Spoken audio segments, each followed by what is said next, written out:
She chose the cult. After everything Daniel confessed. After everything Claire revealed.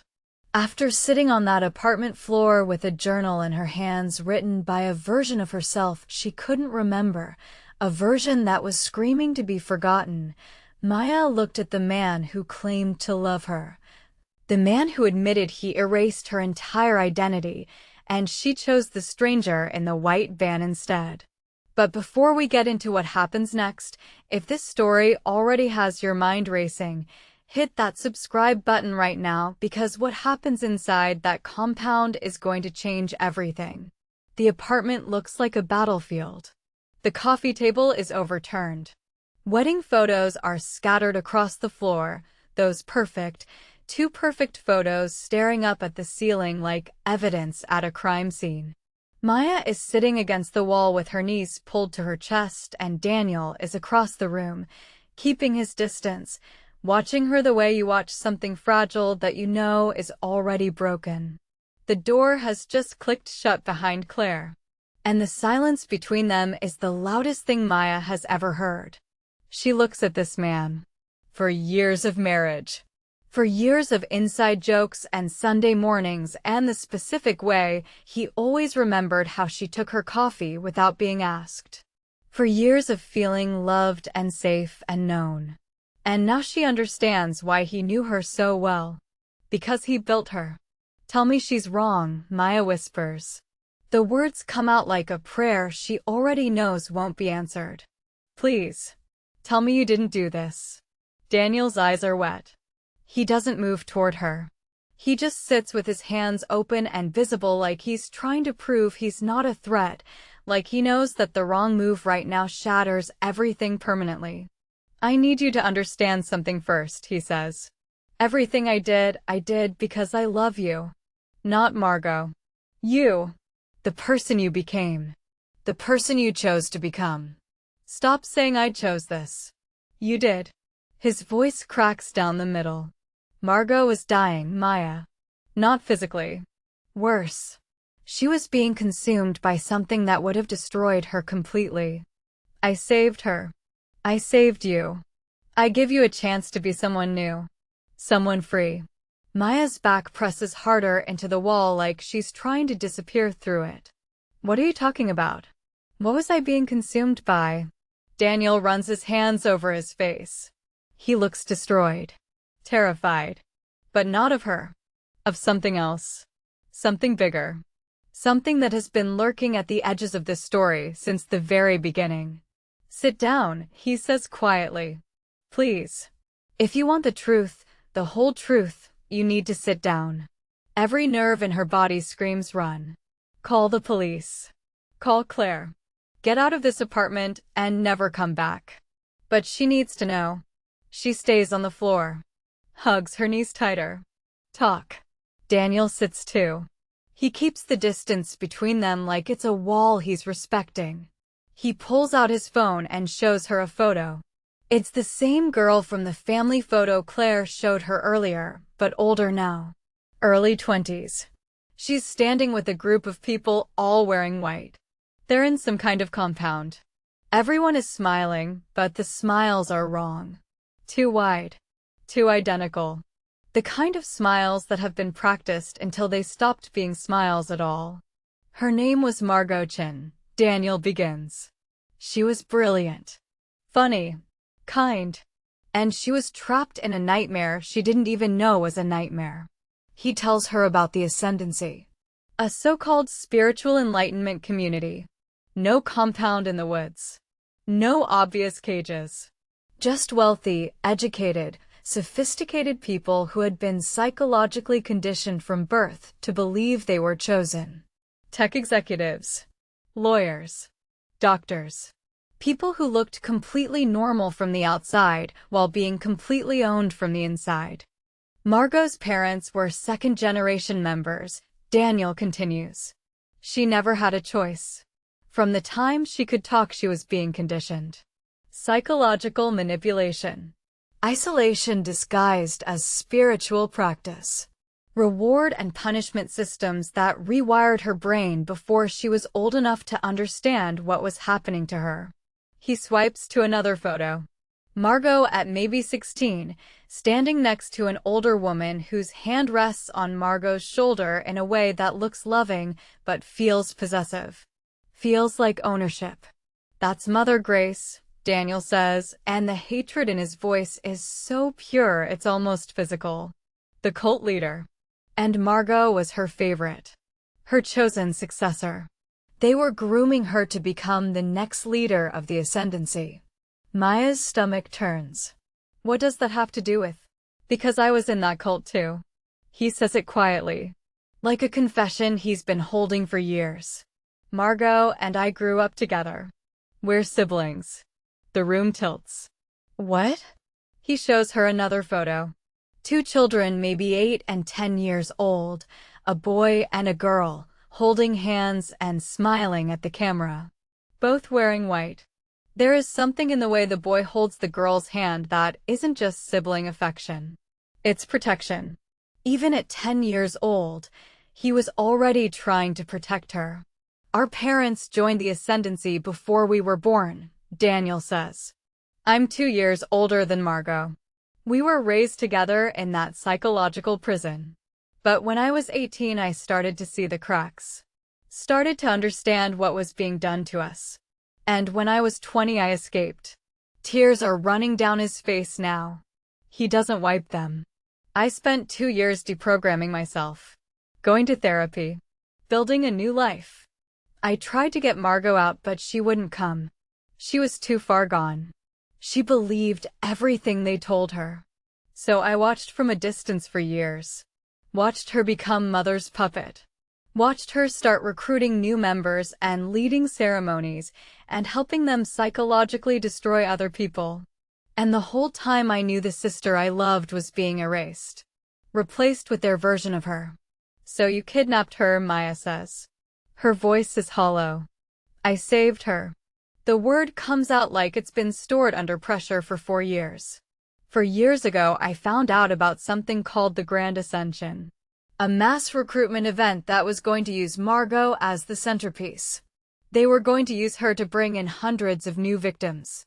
And afterward, Mother Grace was going to step down and make Margot the new leader. Lock her into that role forever. I couldn't let that happen. So yes, I took her. And I brought her here. And I spent months undoing everything that had been done to her brain. And somewhere along the way you decided to make her forget who she was completely. Because she wanted to." Silence fills the apartment like water filling a room. Daniel reaches into his jacket and pulls out a journal. Old. Worn. The cover soft from handling. He holds it out to Maya with shaking hands. "Read it." "That's Margot's journal. Her words. Not mine." Maya takes it. Opens to a random page. The handwriting is similar to hers, but messier. More desperate. Like someone writing with their whole body because their hands alone aren't enough to contain what they need to say. "I don't want to be her anymore. Every time Daniel calls me Margot, I hear Mother's voice. I hear the chanting. I see those white rooms and those dead smiles, and I want to claw my skin off. I can't be Margot Chen. She's contaminated. She's theirs. I need to be someone new. Someone clean. Someone free." Maya's hands shake. She flips forward. Same theme, page after page. Margot begging to forget. Begging to start over. Begging to become someone else because the person she was had been so thoroughly poisoned that the only way to survive was to stop being her entirely. One entry dated 3.5 years ago stops Maya completely. "Daniel asked me what I really wanted. I told him, I want a blank slate. I want to wake up and not remember Mother's face or the taste of the cleansing tea or the feeling of standing in front of hundreds of people reciting their programming. I want to be nobody. And then I want to become somebody new. Somebody I choose." Maya's voice breaks. "She asked you to erase her?" "She begged me," Daniel whispers. "So I found a psychologist who specialized in recovered memory therapy, but in reverse. We used techniques to help her forget. Not everything. Just the trauma. The cult. The parts that were killing her. And you made her forget you were her brother. Daniel flinches like she struck him. She asked me to. She said she couldn't move forward knowing her own brother had to save her from herself. It was too much shame. Too much pain. She wanted a clean break from everything. He looks at her with an anguish so raw it's almost impossible to look at directly. So we created Maya. Together. She chose the name herself, said it sounded like claiming something, like my and yeah together. She chose Portland. She chose every detail of her new history. I just helped her build the framework. And then fell in love with her. And then fell in love with her. He doesn't deny it. Doesn't dress it up. Just says it bare and terrible. I know how that sounds. I know. But Margot was my sister. Maya is someone else entirely. Someone beautiful and whole and free. I watched you discover joy for the first time. Real joy. Not programmed happiness. Actual genuine life. And I fell in love with who you became. And you never told me. Because you asked me not to. You made me promise that if the process worked, if you could truly become someone new, I would never remind you of who you were before. You said the whole point was to start fresh. No ghosts. No past. Just forward. Maya stares at the journal. At the desperate handwriting of a woman who shared her face and her hands and her DNA, but none of her memories. I don't remember any of this, she whispers. That was the goal. I don't remember choosing this. I know. So how is it a choice if I can't remember making it? He has no answer. And his silence is the most honest thing he's said all night. Maya stands. Starts pacing. Her mind is running faster than her body can keep up with. Claire said my family hired her to find me. Your cult handlers, Daniel says bitterly. The people who psychologically tortured you for 22 years. They're still my family. They're your abusers. You're my abuser. The words come out of her like something that has been building pressure for the entire conversation. You took away my memories. You made me into someone else. You married me, Daniel. Your own sister. You are not my sister. His voice breaks completely. Margot was my sister. You are the person she chose to become. You are someone entirely new. But I didn't choose this. I don't. She's spiraling. Full panic attack. The walls are closing in and the air in the room has run out and she can't remember how breathing works. Daniel doesn't move toward her. He knows better. What do you want? He asks softly. Right now, in this exact moment, what do you want?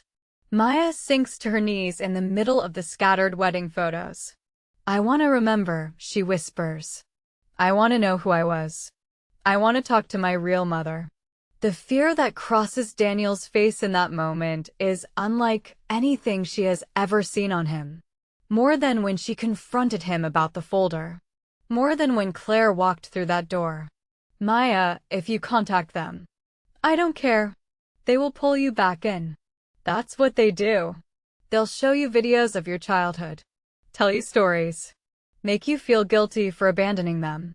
They'll use every psychological trigger that was ever planted in your brain, and Margot was good at being manipulated, Maya. It was all she ever knew.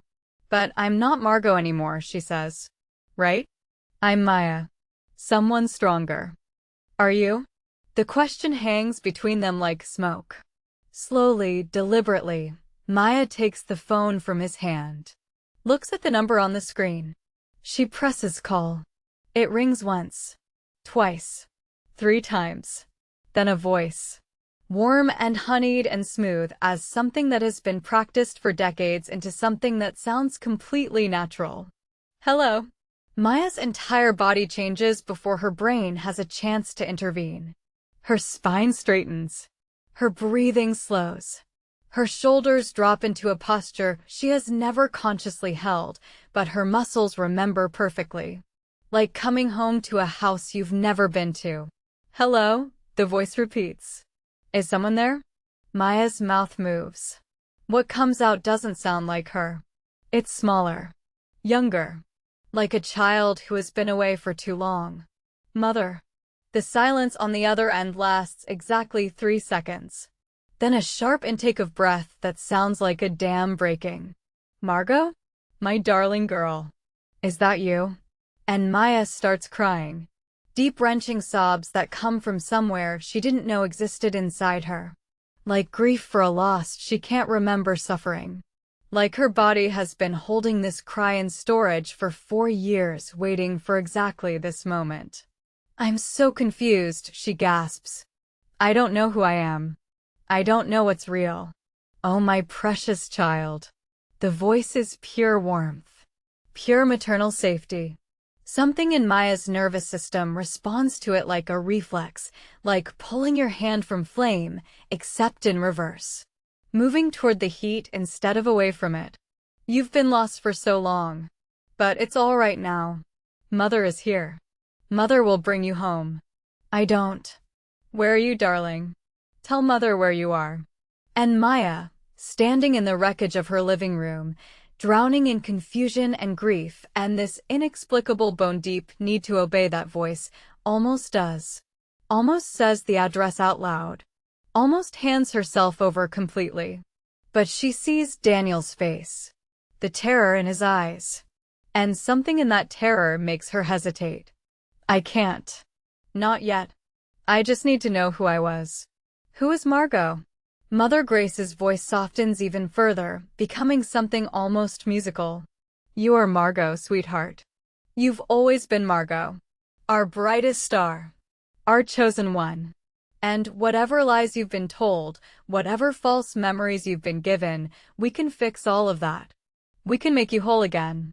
But I am whole, Maya says, though even as the words leave her mouth she's not sure she believes them anymore. Are you? The voice sharpens just slightly. Just enough. Or do you have a construction? A fantasy built by the person who stole you from us?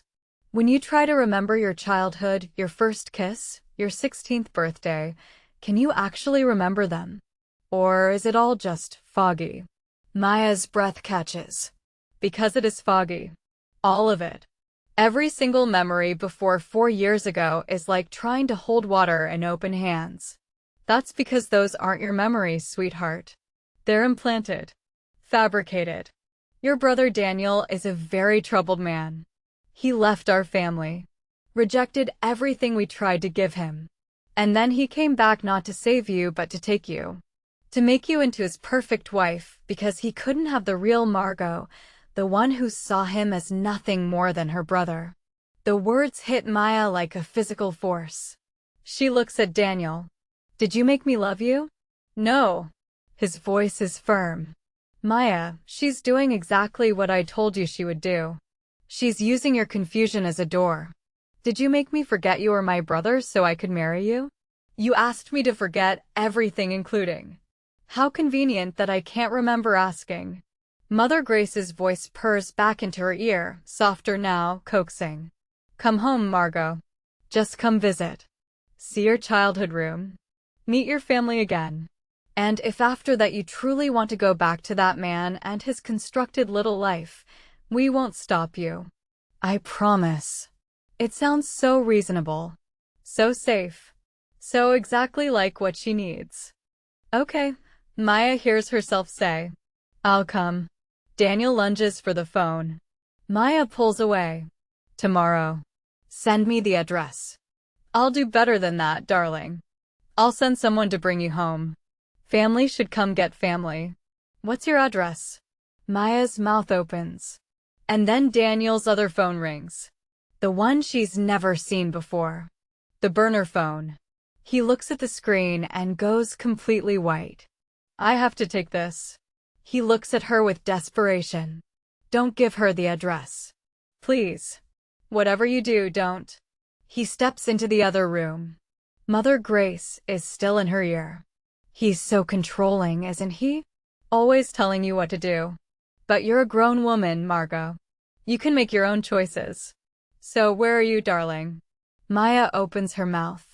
And from the other room she hears Daniel's voice, low and urgent and completely unraveling.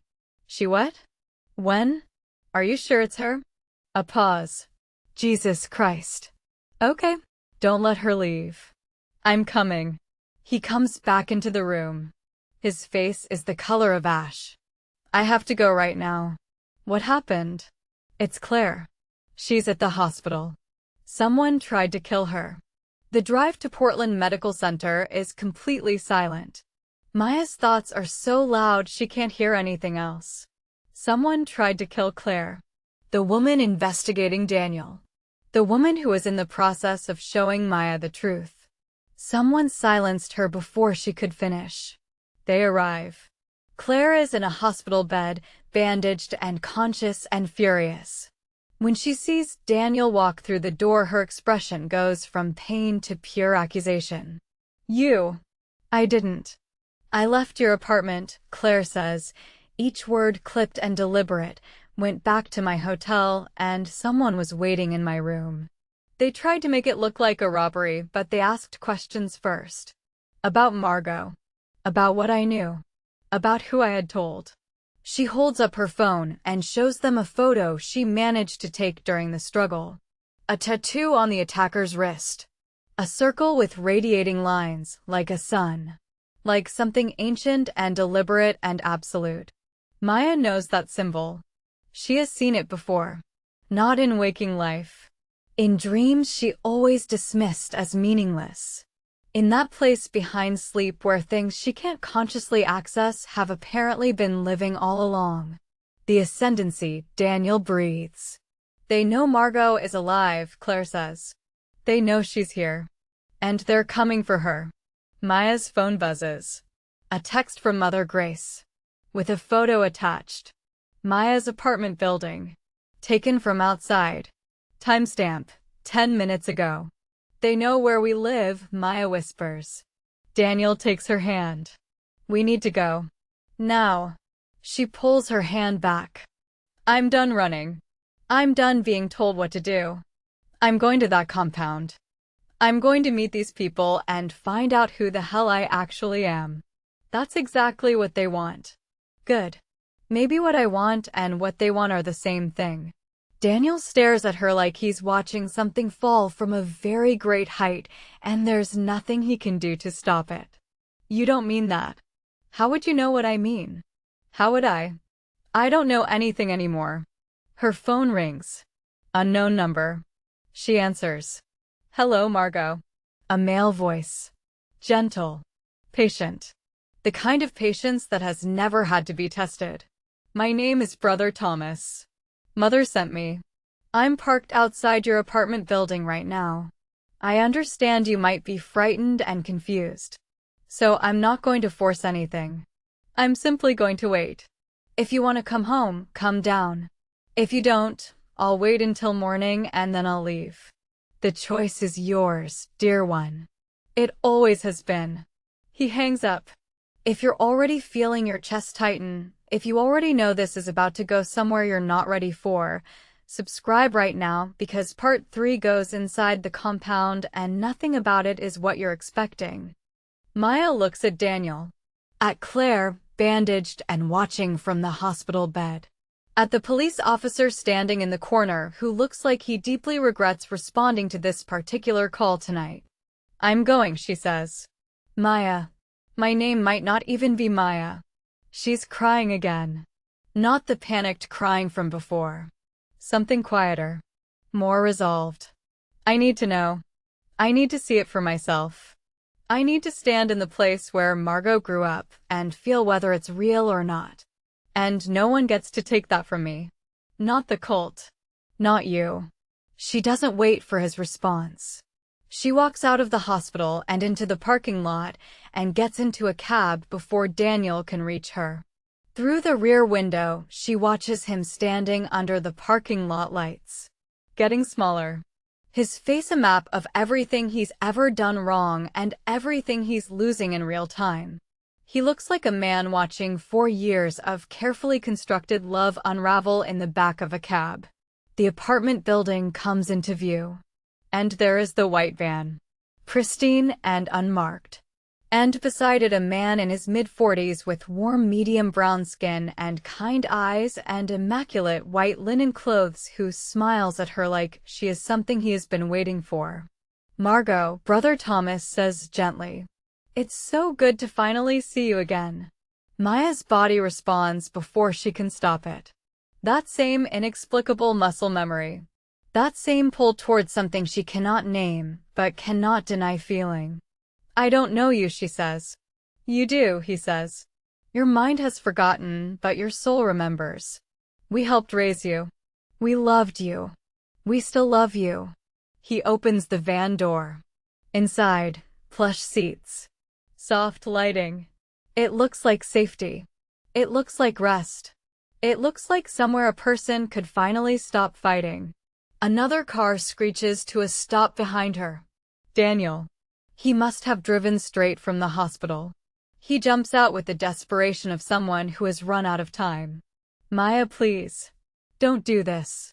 Brother Thomas shifts his body subtly. Places himself between Maya and Daniel without making it look like that's what he's doing. The move is practiced. Perfect. Invisible. "I think Margot can make her own choices," Brother Thomas says. "She's not Margot. She's standing right here," Maya says. "And she can speak for herself." She looks at Daniel. The man who says he saved her. The man who erased her. Who watched her become someone new and fell in love with that someone and built a life around her and called it protection. She looks at Brother Thomas. The stranger who says she's family. The man whose organization she doesn't remember, but whose voice makes her nervous system hum with recognition. "I need real answers," she says to both of them. "Not half-truths. Not manipulations. I need to know who Margot was." "Then come and see," Brother Thomas says simply. "If it feels wrong, you can leave. I promise." His promises mean nothing, Daniel says. "Once you're inside, they will never let you leave. Please. Trust me. Trust you." Maya lets out a breath that is almost a laugh. "You've been lying to me for 4 years. Daniel flinches like she broke something in him. "Because I love you," he whispers. "Because you're the best thing that has ever happened to me. Because losing you would destroy me." "That's not love," Brother Thomas says quietly. "That's possession." Daniel has no answer. Because somewhere beneath all of it he knows that Brother Thomas is not entirely wrong. Maya takes a breath, squares her shoulders, and makes her choice. "I'm going with him." "Maya, no. You don't get to decide for me anymore." Her voice is steady now. Final. The kind of final that sounds like a door closing and locking from the inside. "You took away my choice once. You don't get to do it again." She gets in the van. Brother Thomas closes the door gently, walks to the driver's side without rushing. A man completely confident in outcomes. Through the window Maya watches Daniel. He's not trying to stop the van.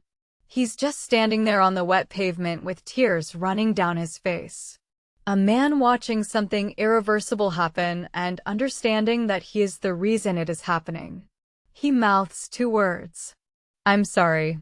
The van pulls away, and Brother Thomas glances at her in the rearview mirror with that perfectly calibrated warm smile and says the words that make every hair on Maya's body stand up. "Welcome home, Margot. Mother is so excited to see you." The city lights give way to suburban streets. Suburban streets give way to a private road lined with trees. And at the end of that road, glowing with warm lights like something out of a dream, is a compound that is too beautiful to be innocent and too familiar to be coincidence. Maya doesn't know where she is. But somewhere deep in the part of her brain that was erased and rebuilt and erased again, Margot does. And Margot is terrified. Drop a comment right now and tell me, did Maya just make the worst decision of her life, or is this exactly what she needed to do? And make sure you subscribe with notifications on because part 3 goes inside those gates, and I promise you, nothing that compound looks like from the outside is what it actually is on the inside.